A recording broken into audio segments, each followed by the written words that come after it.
Hey, everybody, welcome back to Truth Revealed. We're about to jump into episode 2 of the Oprah Winfrey interview of Prince Harry and Meghan Markle. And what we are uncovering here is why the whole exit happened. We're getting all of that information here from this interview. All right, Oprah, get us into some of the hard stuff here. You came in as the first mixed race person to marry into the family. And did that concern you in being able to fit in? Did you think about that at all? Meghan Markle says, I thought about it because they made me think about it. Okay, you can see there's going to be conflict here right from the very beginning. We have an explanatory statement that leads right into, they made me think about it. So this is right in her baseline here. And then she says, right, that's something that in her mind, it's obvious. The fact that race is an issue is something that was not hidden from her. The fact that she thinks it's not common knowledge, but it's common sense means that, and I'm getting that from the word right here. The fact that she says this means that it was an everyday occurrence, not a subtextual type of thing. At the same time now, upon reflection, thank God all of those things were true. Thank God I had that life experience. Thank God I had known the value of working. My first job was when I was 13 at a frozen yogurt shop called Humphrey Yogurt. I've always worked. I've always valued independence. I've always been outspoken, especially about women's rights. Let's not go through too much of this here without going back and doing some analysis. But at the same time now, upon reflection, thank God all of those things were true. Thank God I had that life experience. Okay, that is a direct statement. You're not under the influence of the palace anymore. And so she's speaking without the negatives. She says, I had that life experience. Thank God I had known the value of working. My first job was when I was 13. Now she switches. So she goes from being direct and saying, thank God I had these things or I had these experiences. Now she says, I've always worked. Always is the opposite of never. So it's a problematic statement. When it comes to deception detection, it's not really problematic in here, but we have to look at it and analyze just because she used that word. I've always worked. Okay, obviously, she didn't work from before she was 13. She's not trying to tell you that she worked from age 1 to age 12. So when she says always, that is a way of reducing commitment. It's a way of trying to say that as an adult, I worked, but technically that's deceptive. The word always is usually going to be deceptive. She says, I've always valued independence. So that's more of a correct way of using that because your values are a term. If you're not lying about your values, what is really important to you, that was important, is now important, and will always be important. And so that would be the correct way to use it. Then she says, I've always been outspoken, especially about women's rights. Okay, I'm going to follow this up here because when she says always, it's problematic. It's deceptive to say it that way because you can say that I've been outspoken, especially about women's rights. That is direct. So to add the always in there is a way of actually negating the directness. She says, I've always been outspoken, especially about women's rights. I mean, that's the sad irony of the last 4 years is I've advocated for so long for women to use their voice and then I was silent. The use of the always is because there's a caveat to that, which we see right there. I've advocated for so long for women to use their voice and then I was silent. There's a lot packed into that. There's a lot of self-blame there. There's nothing in here to suggest the deception other than the always, which each one was explained. I've always worked is she is talking about when she's of working age, always valued independence. That's a value of hers. And then always been outspoken. That's the one that's problematic. And then she literally goes right into telling you when she wasn't. That is very clear that this is very personal and this weighs very heavily on her. That's what I'm trying to say. And then Oprah feels that too. And she says, were you silent or were you silenced? Meghan says the latter. The latter is a sentence fragment, which is an indicator of sensitivity there. A straight up truthful statement would be for her to say, I was silenced. As the viewer, we want to fill in the gaps there. We want to say, okay, I literally understand what she's saying and I understand the sensitivity. So I'm just going to go ahead and fill in the gaps there, but we're not going to do that. One thing that's important to note is that being silent or being silenced is wordplay by Oprah. And it conveys the meaning of what she's saying, but those two things are not mutually exclusive. It's possible to say both the former and the latter. I was silent and I was silenced. Do you always have free will? Do you always have choice? Well, if somebody puts a gun to your head and says, do this or I'm going to pull the trigger, do you have a choice? The philosopher is going to say you always have the choice to die. You can always choose to go against what they're saying and just deal with the ramifications. There comes a point where the ramifications become so great that any rational person would say, no, you don't have a choice. Were you silent or were you silenced? She says the latter. She was silenced. Yes, she obviously was silenced. That's half of what the firm's job description is to prevent the royal family from saying things they're not supposed to say. So she is silenced. That doesn't mean that she couldn't have spoken out. Now, if someone chooses not to speak out when they're being silenced, it means they're weighing the ramifications, right? So what we need to be consciously aware of as we look at this is she overweighing the consequences? Is she misrepresenting to us what the consequences would be? Was she silent because she was embarrassed? Or was she silent because she was nervous to speak out?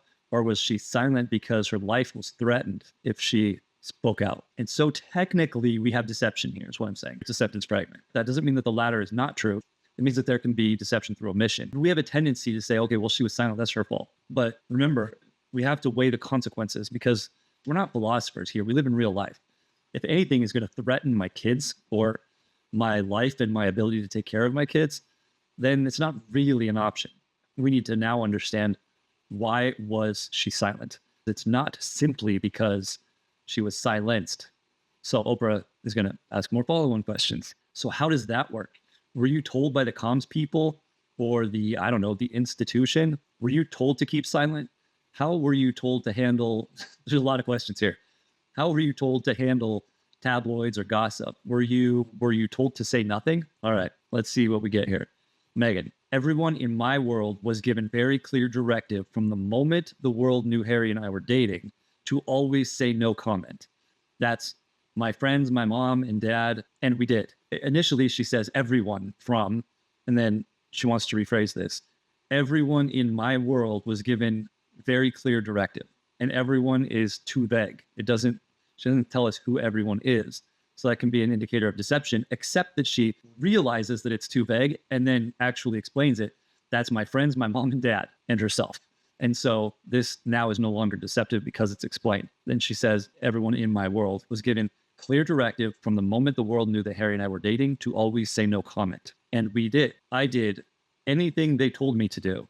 Of course I did, because it was also through the lens of, and we'll protect you. Even as things started to roll out in the media that I didn't see, but my friends would call me and say, Meg, this is really bad, but I didn't see it. I'd go, don't worry, I'm being protected.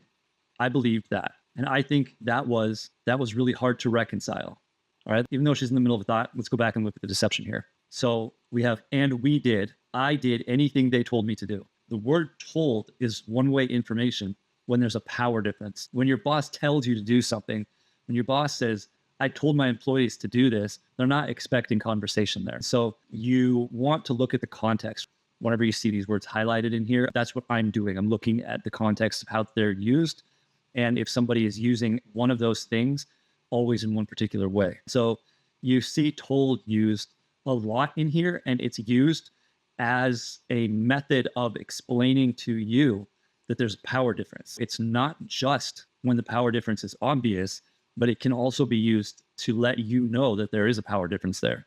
She says, I did anything they told me to do. They, being the palace, they are giving her directives, which she says they gave a very clear directive. That means it's not a conversation.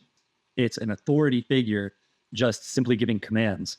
So they told me to do. And of course I did because, and now we have her over explaining again when it comes to the palace or the firm, the entity that's giving this directive. It was through the lens of, and we'll protect you. So even as things started to roll out in the media, so there was conflict. That's what was started means that there was conflict. She's not telling you what was rolling out in the media. That's the missing information, but started as an indicator, obviously, of missing time, which is an indicator of conflict. Things started to roll out in the media that I didn't see. Again, we have indicators that Meghan Markle doesn't look at the media. I didn't see, but my friends would call me and say, Meg, this is really bad. Okay, so we have an indicator here that this isn't just regular benign stuff. Like her friends are actually telling her that bad things are rolling out. And then she said, because I didn't see it, I'd go, don't worry, I'm being protected. All right, so the big issue here is that we have an explanatory statement connected to a negative statement. And remember, every single time we've seen that so far, It's been her subconsciously telling you that she's living in the middle of a lie that was perpetrated by the palace. And we have the same thing here. She's telling you that she didn't handle things at the time because she was told that the palace would protect her. And because I didn't see it, I'd go, don't worry, I'm being protected. And she's telling you that's a lie. They lied to her when they said that they were going to protect her. That's important. Let's take note of that. When somebody says they're going to protect you, we're getting into the world of psychology here. This is becoming more than just do this, don't do that type of thing. Now they are trying to force an element of trust from her that is, I don't want to overuse this word, but it's psychological. So don't worry, I'm being protected. I believed that. Okay, now she tells you straight up, I believed that. It means that I don't believe that anymore, which means that they were lying. Now, again, we have a direct correlation to explanatory plus negative equals they were lying to me. I believed that, and I think that was really hard to reconcile because it was only once we were married and everything started to really worsen that I came to understand that not only was I not being protected, but they were willing to lie to protect other members of the family, but they weren't willing to tell the truth to protect me and my husband. Wow. Okay. The power that's in the verbiage here is incredible. Let's go back here and let's look at this one more time. She tells you that they lied to her. And I think that was, and then we have repeating that was. So this is an area of sensitivity. That was really hard to reconcile. And then she tells you it's sensitive. So that is not an indicator of deception because she explains it. Remember, an indicator of deception is only an indicator of deception if it's not explained to you. So she says that was hard to reconcile because now she had a belief and something was going against that belief. That means that when they first said that they would protect her, she believed them. She trusted them. And then she determined later that they were lying, and it was hard. It created a tremendous amount of stress and sensitivity. And you don't have to believe that because she told you. She's subconsciously in her verbiage also showing you sensitivity when she's telling you that that caused sensitivity. So that was really hard to reconcile because, again, this has to do with the palace. It was only an indicator of sensitivity. It was only once we were married and everything started to really worsen. So there was problems that were real that they were lying about protecting her before she got married. Then after she got married, the problem started to worsen. That I came to understand that not only was I not being protected, but they were willing to lie to protect other members of the family, but they weren't willing to tell the truth to protect me. Okay, she says, and my husband. She doesn't say us, which is the way that you would say we here. But the reality is that it doesn't really apply to Prince Harry because he is part of their family. It's Meghan Markle that's the in-law, right? She married into the family. She's not an organic part of the family. And so she's telling you subconsciously here, she feels very connected to her husband and she wants to keep him part of everything, but they weren't attacking him. They were attacking her. And she doesn't even say they were willing to lie to protect other members of the family, but they weren't willing to lie to protect me. She's telling you they weren't willing to tell the truth to protect me. That is psychologically powerful. We have an authoritative entity now in her life that has control. It's like a parent or a boss. They have control over your life, and they are telling her that they are going to protect her. So they have taken on the role, not just your boss, but a bit of a parental role here. We are going to tell you what to do, and we are going to protect you from any outcome or ramifications. And then all of a sudden we find out, wait, they're not willing to protect her, but when she says they're not willing to tell the truth, she means that they become an active threat in her life. Do you know what it's called when somebody is both your protector and they begin to threaten you? We're going to get into that. I don't want to give away too much right now, but we have just scratched the surface on this. We're going to go a lot more in depth in here. But the long story short here is that it's a marriage into a family. Actually, Oprah says it directly. You're not marrying Harry, you're marrying his family. You're marrying the monarchy. The monarchy is an entity. It can be seen as a person here. The monarchy is the family, but it's not just your in-laws. It is actually an entity in and of its own. So she says, of course I did, because this is justifying her actions relating to the firm. We saw in the Ashley Benefield case, this is a signal of abuse and of being controlled. We talked about that. Because I didn't see it, Meghan Markle is using an explanatory plus a negative to explain when she was deceived. We talked about that. That was because it was only started to really worsen. The word started is missing time and indicates there was an incident that triggered the feeling of vulnerability here. This second started here is missing time, and it means that there was an incident after they were married. That incident is what triggers the rest of this verbiage. That triggers the explanation that they were willing to lie to protect the family, but they weren't willing to tell the truth. Now, that could be directly what we've already talked about, which is the incident with the dresses with Kate Middleton. This fits that, or there could be more. So the word started is missing time and indicates there was an incident that triggered the feeling of vulnerability here. The incident was substantive, as there are repeating words both before the incident and after it. That's intense sensitivity, along with the word because, which indicates that she feels she has to over-explain herself. The fact that the firm made her feel safe and protected, but then during one deceptive incident turned into the threat itself, is psychologically disturbing here. It's vitally important to mention here that they didn't have to tell her that they'll be protective of her. They could have said, you're taking a big risk by marrying into the royal family. We'll do our best to protect you, but you have to accept responsibility for your choice here. Okay? There's lots of examples of that. The United States Secret Service is a good example. They never tell a president, you are invincible when we're there. They tell the president, we are willing to sacrifice our lives to protect you. And there is no sense of, we are an authoritative figure over you. The Army is another example of this. I went through basic training and they tell you pretty clearly you're going to go into harm's way. And they don't say, we will keep you protected and safe. They are an authoritative figure. When they tell me to eat, I have to eat. I didn't have any choice in that. And so they are that authoritative figure. But they don't tell you as a recruit that they're going to protect you. They tell you that you need to learn this so that you can protect yourself when you're in combat. And you need to work to protect the men and women to your left and right. Notice the difference here. The palace is not saying you need to take an active role in protecting yourself.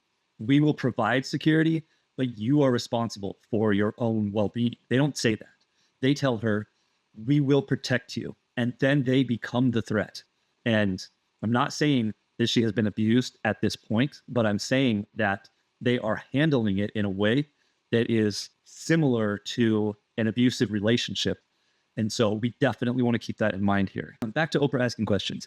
Are you saying you did not feel supported by the powers that be? Notice how Oprah is actually, again, I can't say enough about her awareness. She's understanding the context here and she's rephrasing this. So are you saying you did not feel supported by the powers that be that the firm, the monarchy, all of them? It's exactly what I was hoping that she would ask here. And then Meghan Markle says, it's hard for people to distinguish the two because it's a family business, right? Again, so we have because relating to the family, we have the word right, which means it's obvious, but everybody might not know it. So there's the family, and then there's the people that are running the institution. Those are two separate things, and it's important to be able to compartmentalize that because the Queen, for example, has always been wonderful to me.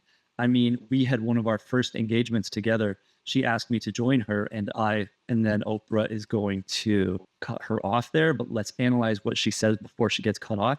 So Meghan Markle doesn't actually answer the question here. The question is what we wanted. Are you saying you didn't feel supported by the powers that be that the firm, the monarchy, all of them? Meghan Markle chooses at this point to help the viewer to distinguish between them. She's picking a point in the question and addressing one specific point in order to not address the question.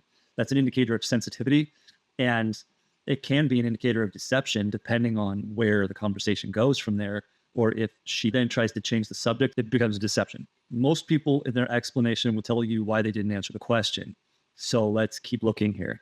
There's zero conflict with the Queen. We do see that. She uses we. She is still calling the Queen by her title, the Queen. This is disappointing is the wrong word, but it makes me empathize for her because she says it's important to be able to compartmentalize that the family and the firm are different. They're not both the same thing. Then she says, because the Queen, for example, has always been wonderful to me. Okay, always is an indicator of sensitivity here. She wants to say that the Queen has never done anything wrong, but we do get sort of an indicator here that Meghan Markle might be aware that the queen is not blameless in all of this, even though she really personally likes the queen. And if you just listen to her words, she's doing her best to distance the queen from any of this and says she's always been wonderful to me. I mean, we had one of our first joint engagements together. She asked me to join her, and Oprah was like, and you didn't answer my question. So, Oprah, did you feel welcomed by everyone? It seemed like you and Kate at the Wimbledon game where you were going to watch a friend play tennis. Was it what it looked like? You are two sister-in-laws out there in the world getting to know each other. Was she helping you, embracing you into the family, helping you adjust? And Meghan says, I think everyone welcomed. So this is a reduction of commitment. So not everyone welcomed her. But she wants to portray that everyone did. That's deception. I think everyone welcomed me. And yeah, when you say, was it what it looked like? My understanding and my experience of the past 4 years is it's nothing like what it looks like. It's nothing like what it looks like. This is a powerful statement here because first, she doesn't say that that particular situation with her and Kate wasn't what it looked like. She doesn't say that. And if she doesn't say that, then that's not reality. Because she doesn't address that directly, it leads me to believe that her on that outing with Kate Middleton probably was exactly what it looked like. It looked like they were having fun there and like they were supporting their friend. However, this question is touching so close to Meghan Markle that she is thinking of something else when she's answering this question. That's what I'm trying to get at. She is not thinking about the question that Oprah asked. And so that makes this a deceptive answer because technically Oprah asked, is it what it looked like? And the answer is yes. But Meghan Markle wants you to know that it's nothing like what it looks like. And then she says, it's nothing like what it looks like. This isn't repeating a word. This is a whole sentence. That sentence alone means that it's all smoke and mirrors, that it's for an image. To say the sentence twice changes the meaning of the sentence. The weight of dropping an entire sentence twice indicates that she sees it as evil and malicious. So whatever comes after this statement is going to be dark. Let's look at this again. I want you to feel what that means. I want you to feel the verbiage here. My understanding and experience of the past 4 years is it's nothing like what it looks like. It's nothing like what it looks like. When you say that twice, you feel like she's talking about Jeffrey Epstein's island here. Like it's nothing like what it looks like. It's nothing like what it looks like. There's a heaviness on that is dark. So that is another indicator to me that she's not referring back to the tennis match when she says these two sentences. I mean, the fact that she doesn't answer the question directly means that it's not about the question directly. And then she says it twice, which means in my mind, I'm thinking, oh, let's see. I'm on the edge of my seat here. I want to know where this is going. So let's go down to the next question. Actually, this is the same response still. She says, I. So there's huge sensitivity here. I remember so often people within the firm would say, well, you can't do this because it'll look like that.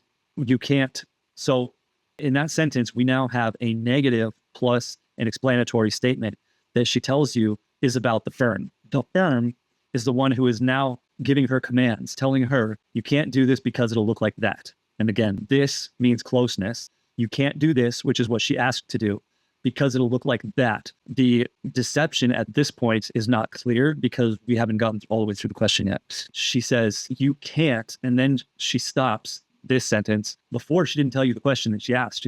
She said, they tell you, well, you can't do this, but she doesn't tell you what she asked. Now she feels it's important. I'm going to go back and tell you. So even, can I go have lunch with my friends? The answer is no, no, no. You're oversaturated. You're everywhere. It would be best for you to not go out to lunch with your friends. And I go, well, I haven't left the house in months. She uses the word left, which indicates conflict. And we see the conflict here. She says, I haven't. This is stress, which we're understanding because she's telling you they haven't allowed her out of the house in months. And they're telling her that she's oversaturated. That's sending a couple different messages to her. Number one is you're imprisoned. You're not allowed to leave. Up to this point, she thought it was a suggestion. And now they're telling her you're not allowed to leave. There is an image that has to be maintained. And right now you're too much in the press. And if you leave the house, it's going to flood the press. And so you're not allowed to leave. This is creating tremendous internal conflict. I can feel it. And I hope that you can feel this because it's so important to what's about to happen. It's my job to phrase this to you in a way that allows you to internalize what she's actually saying. Don't forget, they are the ones that said, we will protect you.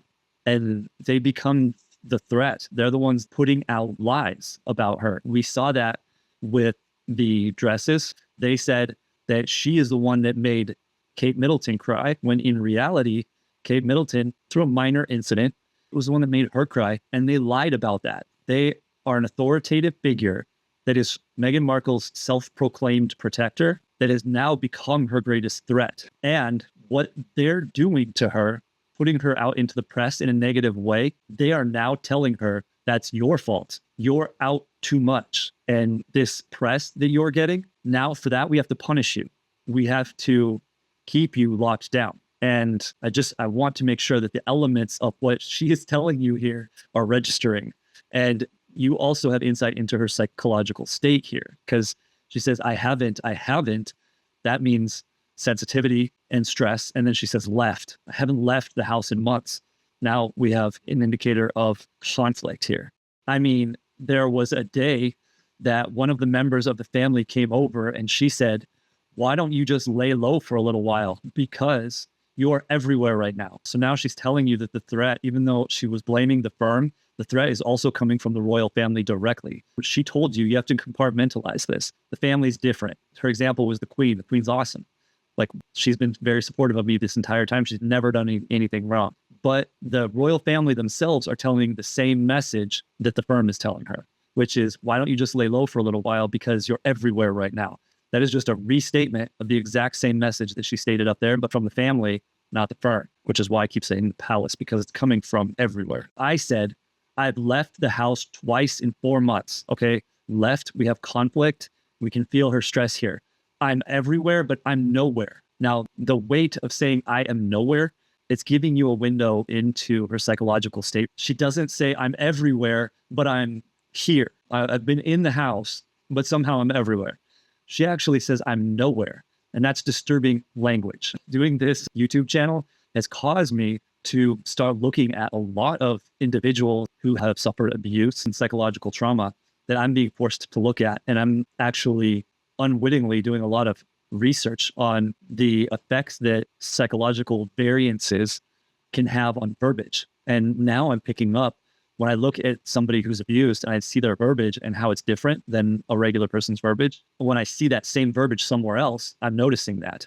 Now, I get a lot of questions in the comments, does your technique, does it work for people who are neurodivergent? Does it work for people who have been abused because their language is different? And I've always said, yeah, it doesn't matter. It can work in any language, because I look for patterns. And what I'm looking for is, how do you change that? How do you use words differently? So I'm now noticing that it's almost like there is a baseline for people without any sort of outside stressors on them. And then there's a different baseline for people who are abused. I'm starting to actually put together a typical baseline for an abused person. And what I'm getting at is that there are certain verbiage that you're going to see, like, I am nowhere. This is unprompted. This isn't rehearsed. This isn't something that she's trying to get out. This is something that Oprah, she won't ask a question on one topic, get a superficial answer, and move on. And it's forcing Meghan Markle to say, okay, how much am I allowed to talk about here? And then she says, okay, I'm going to tell you this. And then when she gets a question again, she has to reevaluate, okay, can I go down one layer deeper? And that's something that we do in interrogation. I said this, like, I implied that. They probably already know this. It's okay to say this now. So you get more of the story if you keep rephrasing the question differently, which is what is happening here. And that's why we keep getting deeper and deeper layers of information here.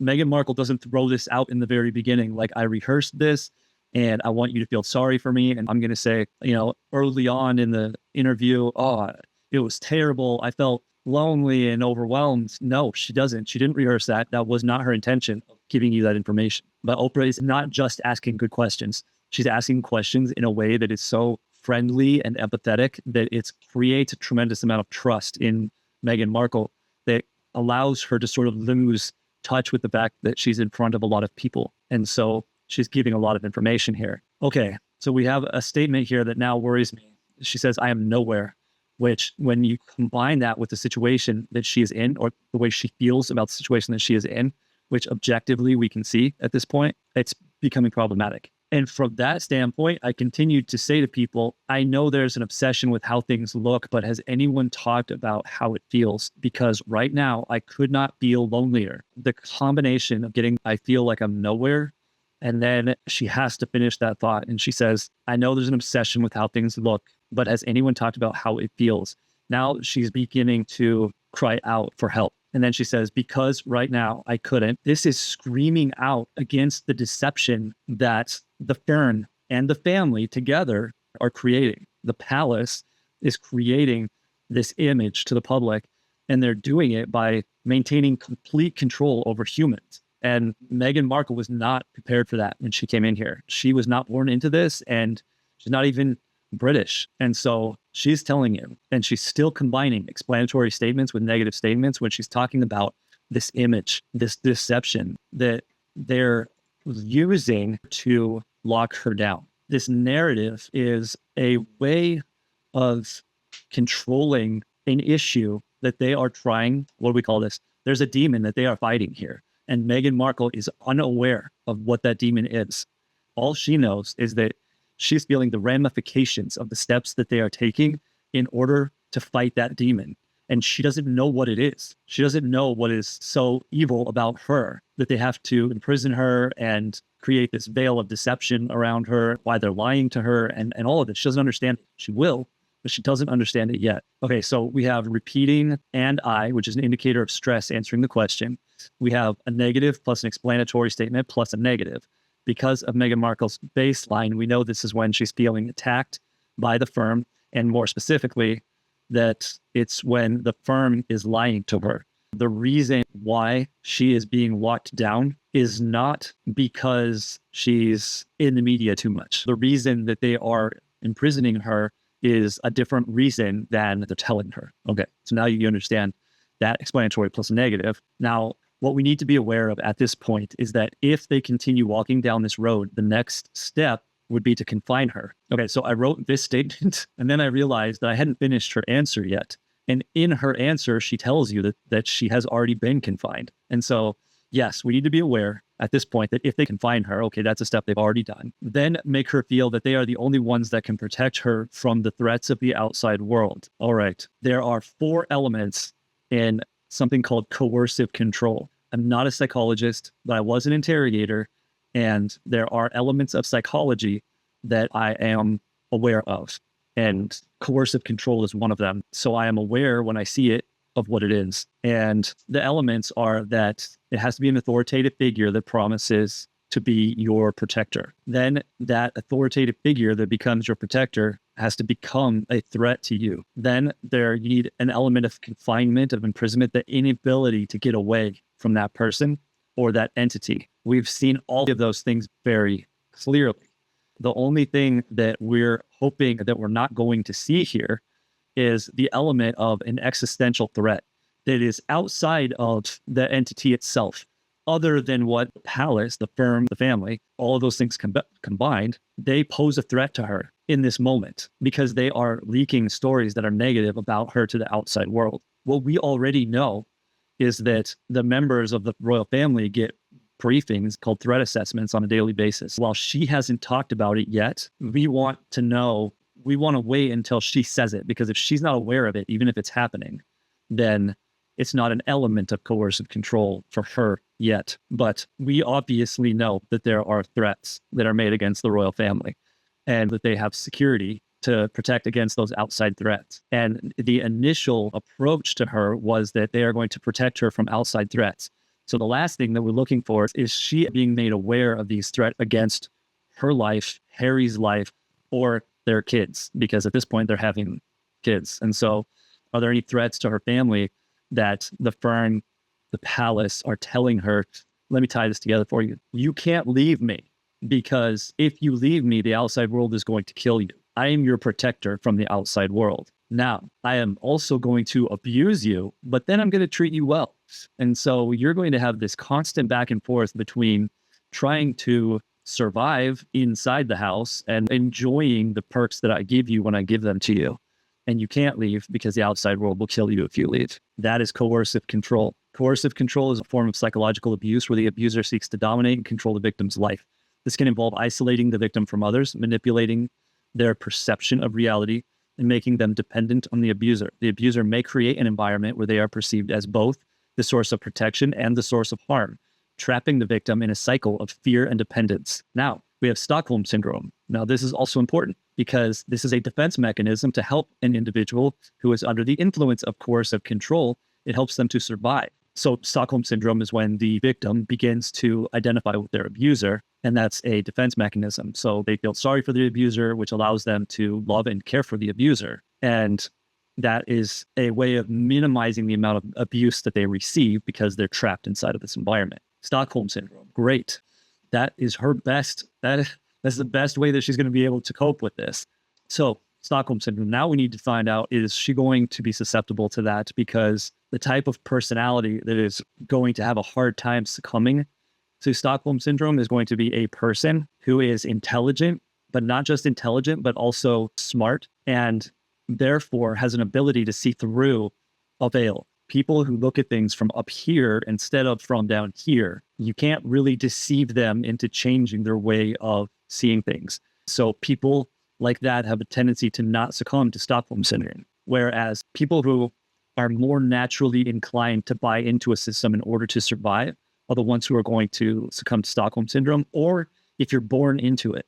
Because as a baby, you don't have that high level of intelligence or self-awareness, or not just self-awareness, but awareness of the environment around you. And so anybody who's born into this is going to naturally have an element of Stockholm Syndrome. Unfortunately, we've already begun the profile on her, and we know that she is not the personality type that is going to quickly adopt any form of Stockholm Syndrome. And based on what I read, if you don't succumb to that, then the next stages are severe depression and then suicide. And so let's see, let's go back up here. These are still my notes on no. She's now been confined by the firm and the family. We are getting into an extreme danger zone here where the firm is getting close to full-blown coercive control. We haven't seen them creating an outside existential threat that only they can protect her from yet, but that doesn't necessarily mean that it's not happening at this point. So Meghan Markle's profile indicates that she is intelligent, smart, has a quick wit, and is well-grounded in reality. She's not likely to adopt Stockholm Syndrome as a defense mechanism, at least not early. So we want to be on the lookout for depression that could lead to suicide. Now she says, I'm nowhere. I could not feel lonelier. Could not is an uncontracted denial, which is subconscious, and it's a way of emphasizing the severity. So that's a strong indicator of truthfulness here, because we would expect to see words become uncontracted here if she had been dealing with this for 4 months, which she has been. That's why I said 4 months. You only see contracted denials or contractions when you're explaining something the first time. The second, third, fourth time, once it gets important and people aren't believing you, now you have to drill that point home. You need to listen to this. And you do that verbally by uncontracting words. Okay, so Oprah says, you're feeling lonely even though you're Prince, you're in love, you're with him. Now, I don't know if at this point Oprah hasn't picked up on the severity of what she's hearing, or if she's just asking the question that everybody's thinking. The average person who's watching this interview is not picking up on all of this language in real time. So either Oprah's not picking up on this yet, or she's just asking the question that everybody is thinking, which is, how can you be lonely? You're in a palace with literally everything you could ever want. You are living the fairy tale life. You literally married a prince, and he is great to you. Prince Harry is, you'll see this later, but he's a nice guy. He's a very mature man, and he understands things at a level that you would not expect from somebody who has clearly been under Stockholm Syndrome for his whole life. She has literally married the good prince. So it's hard for us to wrap our minds around, how could you possibly feel lonely? And that's why I decided not to drop the coercive control bomb on you at the end. I am taking you along this ride through the entire thing, because their psychological manipulation is far more powerful than the veil of living in a fairy tale world. So yeah, you live in a palace with your prince, but that's the story. That's not her reality. Her reality is she has a husband and she's living with her in-laws. That's her reality. And yeah, they have money, but essentially all she has is a golden prison. We like to throw terms on like Prince Harry. When they're at home, he's not Prince Harry. He's just her husband. So I want to be able to pull back that veil from the eyes of my viewers here, so that you're not judging her based on the fairy tale that you think she's living in, that I thought she was living in. You're actually understanding what it's like when, oh my God, you're just in a big house living with not just your in-laws, but literally every member of that person's family.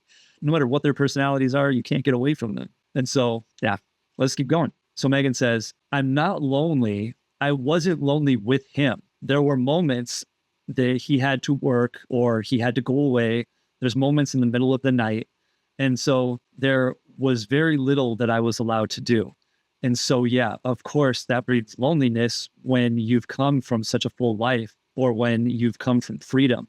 I think the easiest way that now people can understand it is what we've all gone through in lockdown, meaning in COVID. She is remarkably aware of other people's perception of her. She's not narcissistic or egocentric in any way. She is aware that she is living in a real life fairy tale. What she's trying to explain is that there's no such thing as a fairy tale. Fairy tales are fairy tales. And in reality, she's just living with a rich family and her in-laws. And she is under a very specific form of emotional abuse at this point. And so any time that Harry's not there to protect her, it's just her living amongst the wolves. And so now she has to, again, over-explain her feelings of loneliness and depression. She's being forced because we as a society we're re-victimizing the victim, saying you, the victim, are living in a fairy tale world that's better than any world that I live in. When in reality, we just don't understand. We're living in our own head, in a fairy tale that's in our head. We're actually not looking at her world. So high sensitivity, but no indicators of deception means that the emotion that she's feeling is true here. Oprah, yeah, well, everybody can certainly relate now, meaning having been through lockdown, the lockdown from COVID. Meghan says, asks if I'm okay, but it's a very real thing to be going through behind the scenes. Now, Meghan is a little lost in her own mind here, and she's not really listening to the question. I need to go back and watch the interview. I've seen clips of it, but I haven't seen the interview yet. As of the time that I'm recording this, I've only seen the transcript. So Brad B, I don't know who that is. And the answer is, would it be fair to say not really okay, as in it's really been a struggle? And Meghan says yes. And then Oprah says, well, I would have to say in South Africa, when the reporter stopped and asked, are you okay? And we all felt that. Why did that question strike such a nerve? What was going on with you internally at that time? And I just put a note in here. At that time, that was the end of 2019. So Meghan says, that was the last day of the tour. You know, those tours are, I'm sure they have beautiful pictures and it looks vibrant and all of that is true. It's also really exhausting. So I was fried, and I think it just hit me so hard because we were making it look like everything was fine. I can understand why people were really surprised to see that there was pain there.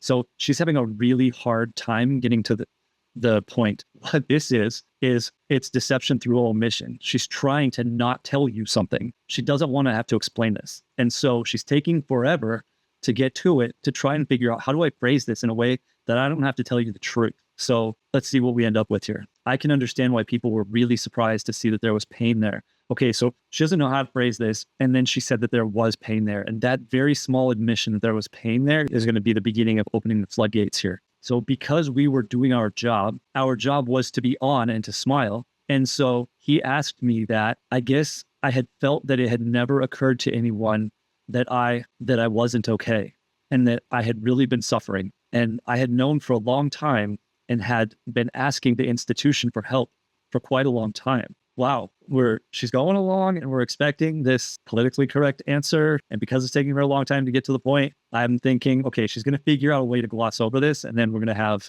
a deception by omission here. But what we actually have is she said that there was pain and that opened the floodgate. And she said, and so when he asked me that, I guess I felt that it had never occurred to anyone that I wasn't okay. So she was doing her job, as she says, and putting on this front. And so the world sees these great pictures, these happy smiles. She's doing her job and she thinks that she's doing it so well that no one on earth has any idea that she is going into a depression at this point. And so when somebody asks her that if she was okay, the fact that somebody recognized that pain that she had been trying to express for so long was an overwhelmingly emotional event for her. And then she feels obligated to tell you that I had been really suffering. And I had known for a long time, and I had been asking the institution for help. This isn't something we need to really pay attention to. You don't want to gloss over when somebody hits a vulnerable moment. They were trying to lie, trying to lie. There's a bunch of lines, and she's trying to be deceptive. And she's trying to figure out how to gloss over this. And then she's like, F it. I'm just going to tell them. And then she tells you. So everything that she says here is really, really important because she wanted to lie about it. Remember, what people tell you is important. What people withhold from you is doubly important. And we just identified that she was trying to withhold this from us. So the fact that she was trying to withhold it means this is it. This is the information that we were waiting for. So she had been suffering for a long time. And she was asking for help from the institution, meaning from the palace, from the medical people at the palace. As of right now, all she says is she had been asking for help for a long time. She hasn't told us yet that she wasn't getting it. So we have explanatory statements here, which by now we expect. We know that anytime the palace is weighing on her, that we're going to get explanatory statements. She says never because she was surprised that anybody knew. She expected that not at one point in the past, present, or future was anybody ever going to be able to see her suffer.